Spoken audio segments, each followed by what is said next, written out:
Welcome, Greg James. I'm really glad that you could make another appearance today. Pleasure to be here. We had a lot more to talk about, and I'm very interested in what you have to say about the universal consciousness and how it relates to man's free will. So, why did human beings manifest? Why did they come into being with free will when were they needed? Because God clearly didn't make us puppets. We aren't just the will of God. We're not doing what God is telling us to do. We each have free will. We can make wrong choices. Was this a necessary part of creation? Absolutely. It's this separation from this singularity which caused that Big Bang to come into play. This separation to become an independent being, because even though we all possess the same, let's call it God energy or universal energy or universal life energy or universal consciousness, we're all individuals in the same way that all snowflakes are made of ice crystals, but yet no two are alike. My experiences are completely different in the physical realm than yours have been. You've had it, and same with billions of people that inhabit the planet.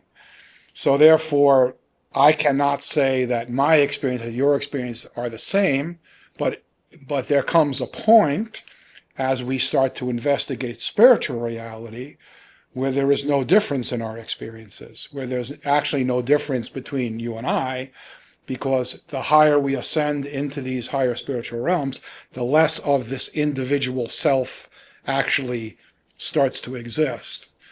But so let's visit the free will aspect that you had mentioned.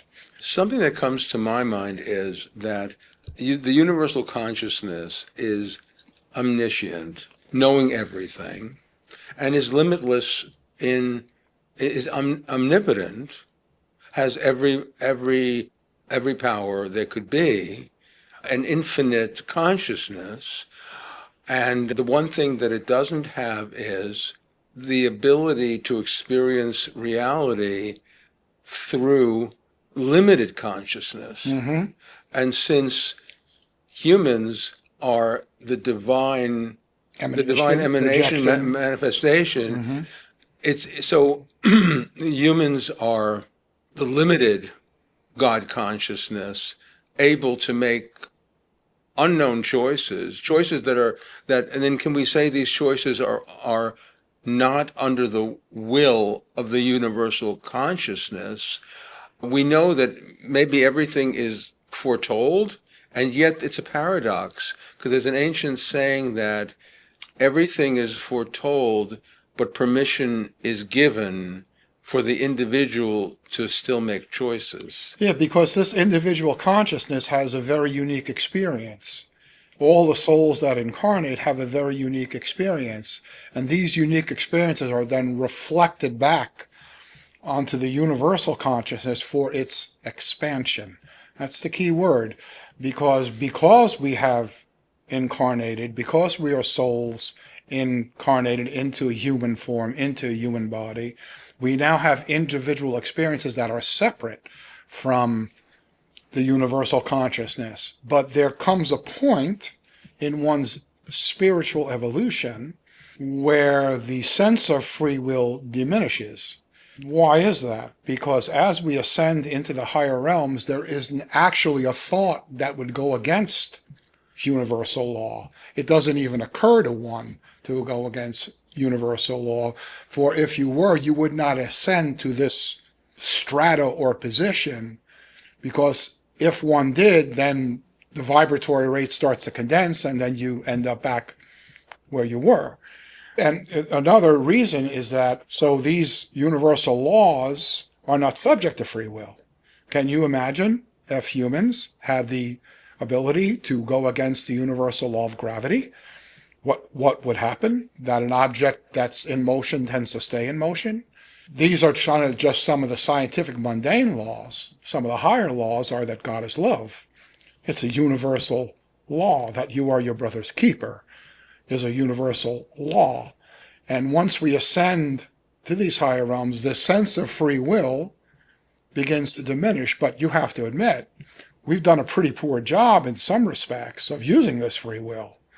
Yeah, we've made life a lot easier, and there have been innovations in medicine, and we expect more and more and more, but we've also done some pretty terrible things with it. I want to clarify what you said because it could be misunderstood. Certainly. When humans ascend into a higher, let's use the word Higher is, it's not spattle, but there's no other way to describe it. There's no other way for us to describe it because we're stuck When in we this. expand into, When we expand into a higher consciousness, that meaning when you say that free will is not used in that higher consciousness as much, I think what you're saying is that actually the person's free will becomes the natural free will of all beings that are in that state of ascension. right, it imbues itself with the universal will. With the universal will. Right. It's not where as though and this is, I think we touched on this in an earlier session, when you and I have these thoughts about universal thoughts that are not subject to opinion, we are now thinking the same thoughts. So in that realm, when we're thinking those thoughts, there's no difference between you and I. We have now become part of that universal consciousness. We still attain our individuality, but when we are thinking those thoughts and in that realm, we are, in a sense, one. We are experiencing the same thing. So the free will that people have at that point is actually their own free will, but their own free will is resonating with a broader free will. Absolutely. Yeah. So, on the one hand, it seems as though the universal consciousness the needs to put itself into a finite environment in order to expand itself. Mm-hmm. And that's another way. But that would mean it's intrinsic for the universal consciousness to be experiencing every form of reality. Mm-hmm. Because the universal consciousness has a desire to experience every kind of reality. Right, and we're only talking about, let's say, in our free will existence, what exists on our planet. There's multitude of evolutions going on throughout the infinite places in the cosmos that are also expanding in another way, shape, and form. So we're a very small part of that. I'm wondering what you think about this, and that is with the Big Bang, which was essentially before the Big Bang, there was no time, there was no space, there was no matter, but there was in our terms something, because in order for the Big Bang to happen, there had to be some kind of energy that suddenly burst and created time, space, and matter as we know it.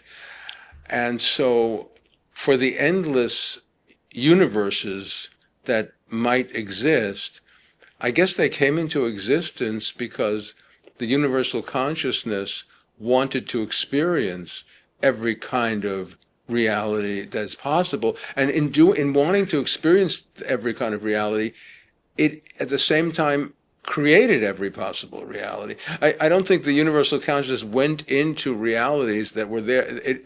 They were created. They are, absolutely. It's almost as if it's self-reflected. In order to understand itself, it created these universes, let's say, to reflect itself back to it so it could understand itself, so it could be self-aware. And that's really, that goes on a microcosmic level with us. Also, we start to become more self-aware of ourselves as we mature, as we get older. And this is very interesting because there's a certain point in this development where we recognize ourselves as an individual with our own thoughts that are separate from other thoughts. And this is kind of the emanation of what they call the individual I, or the I am consciousness, which is, you can only use the term I when I refer to myself. You can't hear it from the outside. So it's a very unique connection where this universal energy has my or your specific stamp on it. And no matter how we expand or how we unfold, we'll never lose that particular stamp. And think about it. So billions and billions and trillions of incarnate different parts of the universe are experiencing this individualization.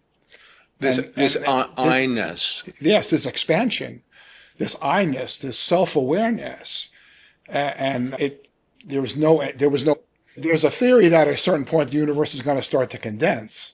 I can't speak to that one because there's not enough evidence there to say that this is true or not true.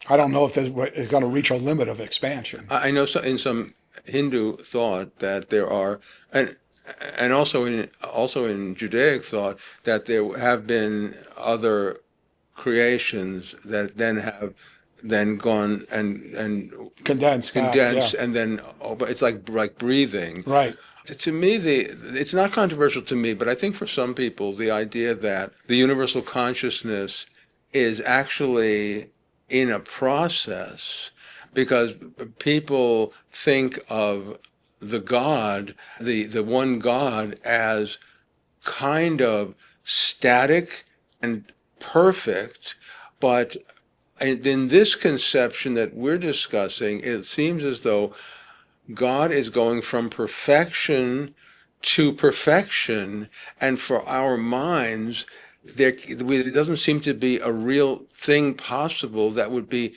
perfection going to perfection. Well, there's no static condition on Earth. There's no static condition in the spiritual world. Nothing stays the same. Things, even as we speak, our body's constantly changing. The Earth is constantly evolving. There's nothing stands still. Well, they would argue that yes, in our physical world, everything's always changing, but in the we need to use the word expanding and not changing because it's a different yeah it's a different view. Well, when something expands, it's changing. It's growing into something greater. It's growing to something greater, but it doesn't lose what it was. Yeah. So I mean, this is very important. This is a paradox because something is growing into something greater, which then could be inferred that before it was something lesser, and then that's the argument. Then that the argument is you're saying that God was imperfect and then became more perfect, and that's what I'm calling the paradox. Right. That for our thinking, I don't think we're capable of grasping going from perfection to perfection. Yeah, it's kind of an enigma because it's kind of like a self-perpetuating riddle that one could get hung up on and try to answer. But I don't know that there's a logical answer to it, and that it's even necessary to answer the question. That it's more so, what's the next step in the evolutionary process? What's my part in it? How am I going to contribute to this evolutionary process? What am I doing? And that's, kind of like to bring it back to something you can sink your teeth into, in your life. I can see the glimmer of an answer to it, and that is that what is perfect can be perfect at that moment, and I'm talking in a linear time, which in itself is not. Well, that's what I mean. So we've created that time. We've created it. Yeah. So it's a very hard one to talk about, but when something is evolving into what we would call greater perfection, well, the greater perfection is at that moment all that is. Oh, now I'm using the word all that is. In that moment, see, we're going to lose words here. We're using in that moment in time, you can say it's perfect in that moment in time, but that moment in time is gone the moment you think of it. It actually doesn't exist. And when time doesn't exist, we're in a whole different territory. Yeah. So this whole idea. So the idea of an evolving God and an idea of an evolving universal consciousness, infinite intelligence is an idea that maybe should be introduced if people aren't thinking about that. Oh, I'm surprised I'm hearing that people aren't thinking about it. I don't think so. Well, I mean, we can't deny just from a physical sense that the universe is evolving, the universe is expanding. And the interesting part about that expansion from a scientific point of view is that If you're on Mars, or if you're on Alpha Centauri, or if you're on the North Pole, if you're on the Earth, everything is expanding away from that point. Yeah. That's a concept that's very hard to wrap your head around, even from a scientific point of view. And science struggles with that constantly. Yeah. So would you say that parallel universes and parallel realities for individuals affect their daily life? Parallel realities in a sense of one being spiritual, one being physical, No, or one being. of every possible that there. Some physicists say that every possible reality exists, Right. and that if they and then it could affect everyone's. Right. You realize that's still theoretical. That's theoretical. That's theoretical. Yeah. Yeah. We don't know. Do I think that's a possibility? Yeah. It is. Yeah. You know, there's a concept in Kabbalah of that everything in this material reality is covered in kind of shell, and the shell keeps in the divine light, which is what we are. And but at the same time, it allows us to exist in this kind of reality, because if there weren't shells over reality, this three-dimensional reality, all it would be was divine light, and we could not have an interaction.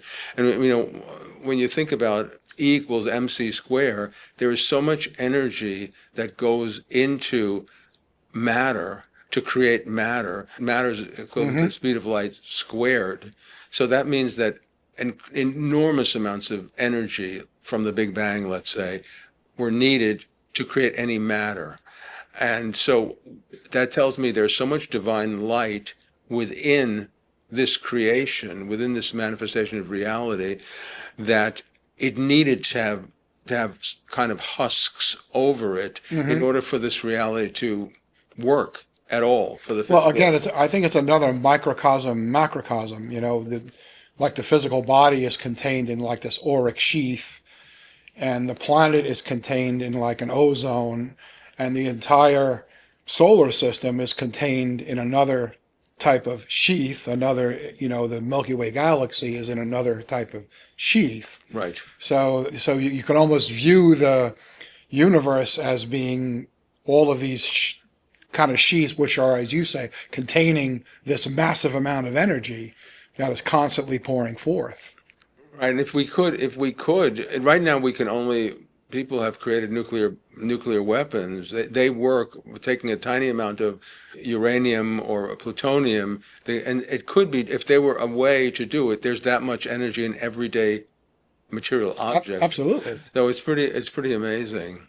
Yeah, what we're going to discover scientifically on the new frontiers is really going to be astounding, because now we're looking into things like dark matter. And now that we've discovered the Higgs boson, now we're trying to figure out, well, then what's between the electrons and the protons? What else exists there that we're not aware of? So I just want to go to something more personal, and that is, when people have positive experiences to see more of reality, does that have a positive psychological effect also? Absolutely. And on everyone around that individual. The whole countenance of the individual begins to change or expand. And then it affects, through the law of, you are your brother's keeper, that you affect everything around you, then you start to affect everyone else around you. So in a way, those shells that are on reality, when people are in a state of psychological turmoil or darkness, you could look at that as the shells being thicker, and they're more separated from the reality, the reality that they could see if they found a way to get through that darkness. Do you have any suggestions for them on how they could do that? So I think we have to identify darkness as the absence of light, number one. And that I think the more that the individual starts to close in on itself, the thicker that what you're calling a shell becomes. And somehow that you need to be able to reach into and people who manage these emergency hotlines, are trained in how to break through this kind of thing. That how do you bring one out of that depression? How do you bring one out of that darkness? How do you bring one out of that deep, contraction from the God consciousness? How do you do that? And I think it has to be done in small glimmers of light. I think that it has to start with conversations. It has to start with, first it has to start, I think, with compassion. I think you first, in order to help someone, you have to empathize with their condition. You have to say, I understand you're in pain. I recognize you're in pain. I recognize that you have a situation here. And once that person realizes, oh yeah, here's someone who's actually listening to me. Here's someone who's actually understands what I'm going through, which is another reason why you say, well, why is there suffering? Well, as a result of what I've gone through, I may be able to help those other people who are going through it, which is kind of the Alcoholics Anonymous. I've gone through this process. Mm-hmm. I can help you go through it. But I think empathy and compassion has to be the first level of that. And then there has to be understanding. And then there has to be some type of healing that goes on, that you really need to care about this individual's condition and remove anything that you think you need out of this situation. I think that's very, very important. In order to remove things from the situation, would you say that core beliefs of people are really very important? Unconscious core beliefs. Absolutely. And I want to talk about social core beliefs in a second, but how do you make people aware that their core beliefs are actually causing them a lot of anguish? Well, I think the first thing is they have to recognize that there's something that needs to be corrected. Because if they don't think that, there's something that needs to be corrected, then there's no getting through that. Al Capone thought he was right about all the things that he did. But there has to be some internal opening where, say, the pain is so great, I must find another way. One of the sayings in metaphysics is a person will beat their head against a wall until they're tired of doing it. But there has to be... Some people are so defended in their emotional negativity. Mm-hmm. They have so much armor, and they're so threatened by anything. And if you even challenge it, you get a lashback. Yeah. On it, and then you realize there's no opening here. So that's a very hard nut to crack, but sometimes life cracks that nut. Exactly. Yes.